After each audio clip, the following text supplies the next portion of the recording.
राधे आप सभी को। ओम नमो भगवते वासुदेवाय। आज मैं आपको संतान सप्तमी की कथा सुनाऊंगी।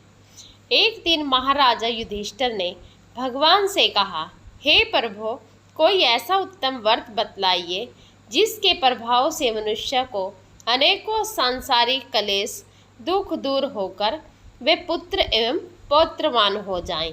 यह सुनकर भगवान बोले, हे राजन, तुमने बड़ा ही उत्तम प्रश्न किया है। मैं तुमको एक पौराणिक इतिहास सुनाता हूँ, ध्यानपूर्वक सुनो। एक समय लोमेश ऋषि ब्रजराज की मथुरा में वासुदेवी देवकी के घर गए। ऋषि राज को यह आया हुआ देख करके दोनों अत्यंत प्रसन्न हुए तथा उनको उत्तम आसन पर बैठाकर उनका अनेक प्रकार से वंदन और सत्कार किया। फिर मुनि के चरणोदक से अपने घर तथा शरीर को पवित्र किया।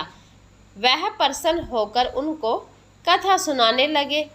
कथा के कहते लोमस ने कहा कि हे देवकी, दुष्ट दुराचारी पापी कंस ने तुम्हारे कई पुत्र मार डाले हैं, जिसके कारण तुम्हारा मन अत्यंत दुखी है। इसी प्रकार राजा नहुष की पत्नी चंद्रमुखी भी दुखी रहा करती थी, किंतु उसने संतान सप्तमी का व्रत विधि विधान सहित किया, जिसके प्रताप से उनको संतान का सुख प्राप्त हुआ। यह सुनकर देवकी ने हाथ जोड़कर मुनि से कहा, हे ऋषिराज, कृपा करके रानी चंद्रमुखी का संपूर्ण वृत्तांत इस व्रत को विस्तार सहित मुझे बतलाइए, जिससे मैं भी इस दुख से छुटकारा पाऊं।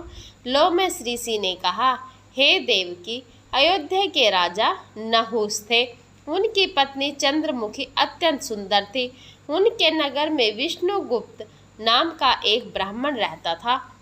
उसकी स्त्री का नाम भद्रमुखी था। वह भी अत्यंत रूपवती सुंदरी थी। रानी और ब्राह्मणी में अत्यंत प्रेम था। एक दिन वे दोनों सरयू नदी में स्नान करने के लिए गई। वहां उन्होंने देखा कि अनंत बहुत सी स्त्रियां सरयू नदी में स्नान करके निर्मल वस्त्र पहनकर एक मंडप में शंकर एवं पार्वती की मूर्ति स्थापित करके पूजा कर रही थी। रानी और ब्राह्मणी ने यह देखकर उन स्त्रियों से पूछा कि बहनों, तुम यह किस देवता का और किस कारण से पूजन व्रत आदि कर रही हो? यह सुन स्त्रियों ने कहा कि हम संतान सप्तमी का व्रत कर रही हैं और हमने शिव पार्वती का पूजन चंदन अक्षत आदि से षोडशोपचार विधि से किया है। यह सब इसी पुनीत व्रत का विधान है। यह सुनकर रानी और ब्राह्मणी ने भी इस व्रत के करने का मन ही मन संकल्प किया और घर वापस लौट आई।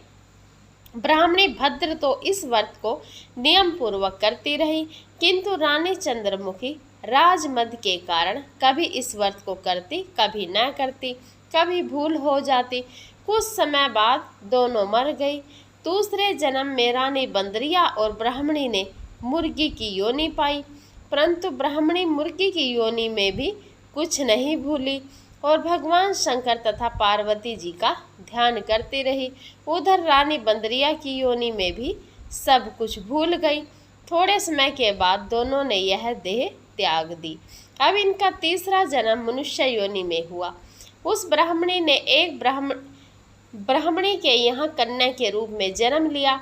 उस ब्राह्मण कन्या का नाम भूषण देवी रखा गया तथा विवाह गोकुल निवासी अग्निशील ब्राह्मण से कर दिया। भूषण देवी इतनी सुंदर थी कि वह आभूषण रहित होते हुए भी अत्यंत सुंदर लगती थी। कामदेव की पत्नी रत्ती भी उनके सम्मुख लज्जित थी। भूषण देवी की अत्यंत सुंदर सर्वगुण संपन्न चंद्रमा के समान धर्मवीर कर्मनिष्ठ सुशील स्वभाव वाले 8 पुत्र उत्पन्न हुए। यह सब शिवजी के व्रत का पुनीत फल था। दूसरी ओर शिव विमुख रानी के गर्भ से कोई भी पुत्र नहीं हुआ। वह निसंतान दुखी रहने लगी। रानी और ब्राह्मणी में जो प्रीति पहले जन्म में थी वह अब भी बनी रही। रानी जब वृद्ध अवस्था को प्राप्त होने लगी तब उसके गूंगा बहरा तथा बुद्धिमान अल्प आयु वाला पुत्र हुआ। वह 9 वर्ष की आयु में इस क्षणभंगुर संसार को छोड़कर चला गया। अब तो रानी पुत्र शोक में अत्यंत दुखी हो व्याकुल रहने लगी। देव योग से भूषण देवी ब्राह्मणी रानी के यहाँ अपने पुत्रों को लेकर पहुंची। रानी का हाल सुनकर उसे भी बहुत दुख हुआ, किंतु इसमें किसी का क्या वश कर्म और प्रारब्ध के लिखे को स्वयं ब्रह्मा भी नहीं मिटा सकते। रानी कर्मयुक्त भी थी, इसी कारण उसे दुख भोगना पड़ा।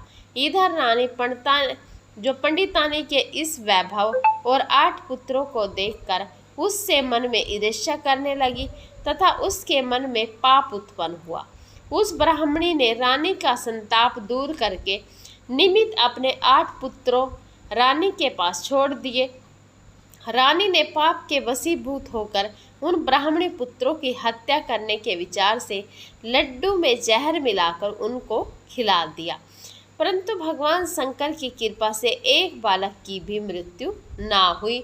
यह देखकर तो रानी अत्यंत ही आश्चर्यचकित हो गई और इस रहस्य का पता लगाने की मन में ठान ली। भगवान की पूजा से निर्वृत्त होकर जब भूषण देवी रानी आई तो रानी ने उससे कहा कि मैंने तेरे पुत्रों को मारने के लिए इनको जहर मिलाकर लड्डू खिला दिया, किंतु इनमें से एक भी नहीं मरा।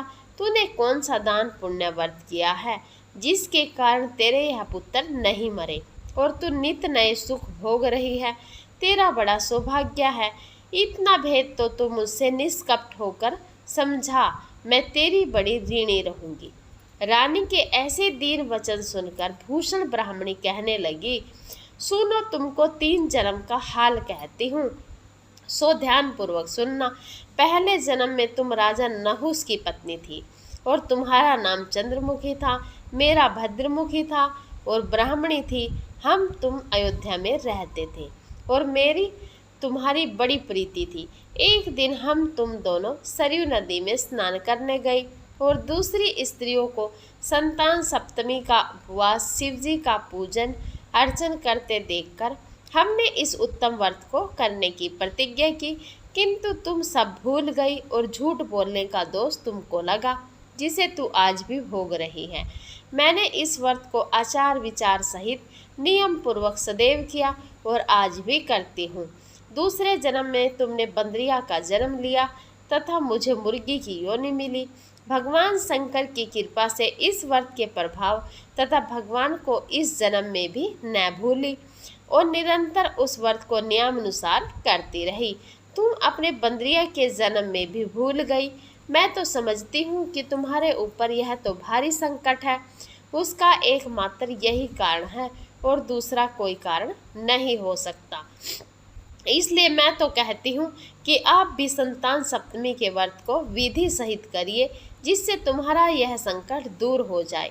लोमस ऋषि ने कहा, देवकी भूषण ब्राह्मणी के मुख से अपने पूर्व जन्म की कथा तथा संकल्प इत्यादि सुनकर रानी को पुरानी बातें याद आ गई और पश्चाताप करने लगी तथा भूषण ब्राह्मणी के चरणों में पड़कर क्षमा याचना करने लगी और भगवान शंकर पार्वती जी की अपार महिमा के गीत गाने लगी।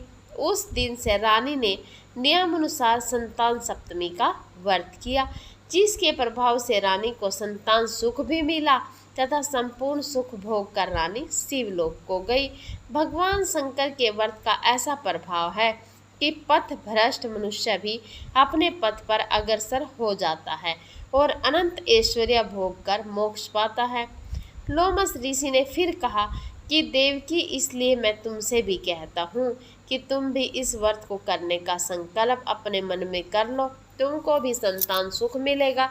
इतनी कथा सुनकर देवकी हाथ जोड़कर लोमस ऋषि से पूछने लगी कि हे ऋषिराज, मैं इस पुनीत उपवास को अवश्य करूँगी, किंतु आप इस कल्याणकारी एवं सुख देने वाले उपवास का विधान आपने मुझको समझा दिया है और इसकी विधि भी आप मुझे समझाइए।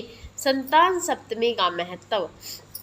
संतान सप्तमी व्रत विशेष रूप से संतान प्राप्ति, संतान रक्षा और संतान की उन्नति के लिए किया जाता है।